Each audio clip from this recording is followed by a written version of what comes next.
Olá e sejam bem-vindos. Hoje a gente vai dar uma olhada em duas formas de rebelião bem diferentes contra um Estado todo-poderoso. São duas respostas à vida em um mundo onde a verdade é simplesmente aquilo que o poder diz que é. Então, vamos nessa. Para a gente entender a rebelião, primeiro a gente precisa sacar o que está em jogo. E tudo começa com essa frase, que é de arrepiar. Não se trata só de prisão ou de castigo. O Estado tem o poder de apagar uma pessoa por completo. Não só do presente, mas da própria história. É uma aniquilação total, sabe? E como é que um regime consegue chegar nesse nível de poder? Bom, essa primeira parte da nossa análise vai investigar a máquina gigantesca que o partido usa para controlar cada pedacinho da vida e da percepção das pessoas. Olha só a dimensão desse esforço. Não é só propaganda, é a fabricação de uma realidade inteira.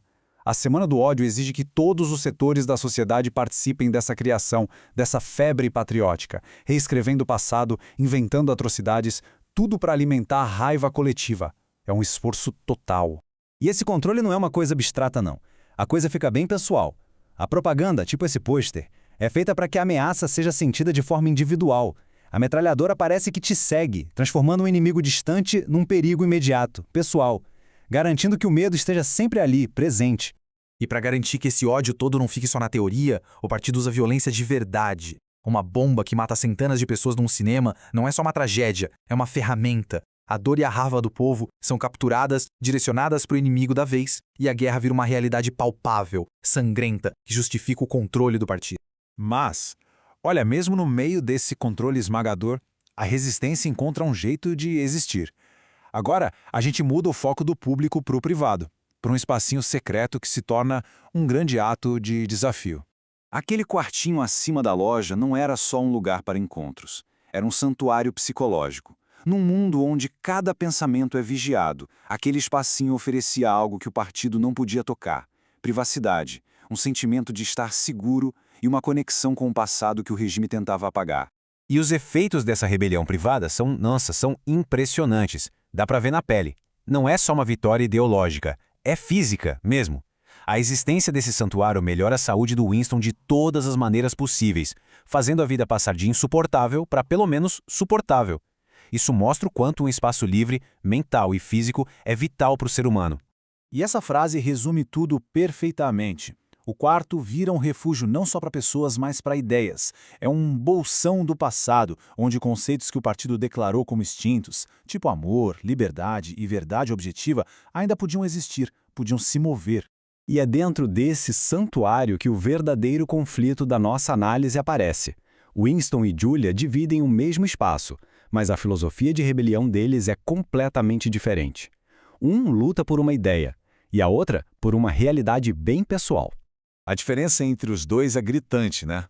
O Winston está preocupado com o futuro, com preservar a verdade para as próximas gerações. A rebelião dele é intelectual.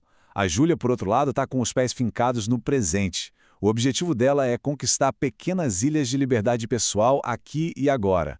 Para ela, a única coisa que importa é nós. E o ceticismo da Julia, olha, é profundo. Ela não acredita nessa grande narrativa de uma resistência organizada. Para ela, essas histórias de confraria, de exército secreto, são só mais uma camada da propaganda do partido. Mais uma mentira para manter o povo na linha. A rebelião dela é pragmática, porque ela acha que é a única que funciona. Agora vamos tentar entender um pouco melhor a cabeça da Julia. A rebelião dela é focada no corpo, no prazer, mas isso tem uma consequência chocante, uma indiferença profunda aos fatos, a verdade objetiva. O Winston fica apavorado com o jeito que o partido reescreve a história, tipo quando eles reivindicam a invenção do avião. Para ele, isso é uma violação da realidade. A reação da Julia? Ela acha isso um saco, extremamente desinteressante. Para ela, quem inventou o avião, tanto faz. É impressionante o nível de apatia dela. E não é só sobre história antiga. Ela nem percebe quando o partido muda o inimigo no meio de uma guerra que está acontecendo agora. A troca da Lestásia pela Eurásia, um evento gigantesco, passa batido por ela. E aqui está a resposta dela, dita assim de forma casual, como se não fosse nada. Para Winston, isso é aterrorizante. Mostra que a manipulação do partido funciona perfeitamente em alguém como a Julia. Não porque ela acredita, mas porque ela simplesmente não se importa o suficiente para questionar. Então, aqui a gente chega no ponto crucial. O Winston está lutando contra a abolição do passado. Ele luta pela ideia de que existe uma realidade objetiva, fora do que o partido diz. E esse é um conceito que a Julia, com sua rebelião focada no presente, nem consegue entender a importância.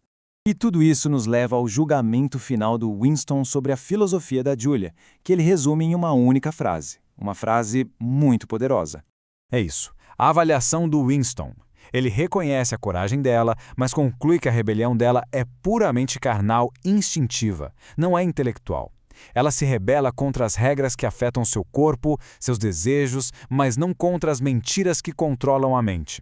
E a parte mais fascinante é a reação dela. Ela não se ofende de jeito nenhum. Ela vê a frase como um elogio, uma observação inteligente. E ao fazer isso, ela confirma totalmente o ponto do Winston. Ela não tem interesse nenhum em ser uma rebelde intelectual. Ela se orgulha da sua rebelião física. E aqui a gente chega no grande paradoxo da história dela. A ignorância da Júlia é uma forma de autopreservação. Como ela não entende a complexidade da doutrina do partido, ela consegue engolir tudo sem que isso lhe faça mal. A propaganda passa por ela sem ser digerida, o que a mantém sã, enquanto Winston, que entende tudo, é levado à beira da loucura. E assim a gente termina com essa reflexão. Qual é a rebelião mais autêntica? A da Julia, que é pragmática e focada em conquistar prazer no aqui e agora, ou a do Winston, idealista e talvez até inútil, que luta por uma verdade para um futuro que talvez nunca chegue? A questão fica no ar. Obrigado por acompanharem.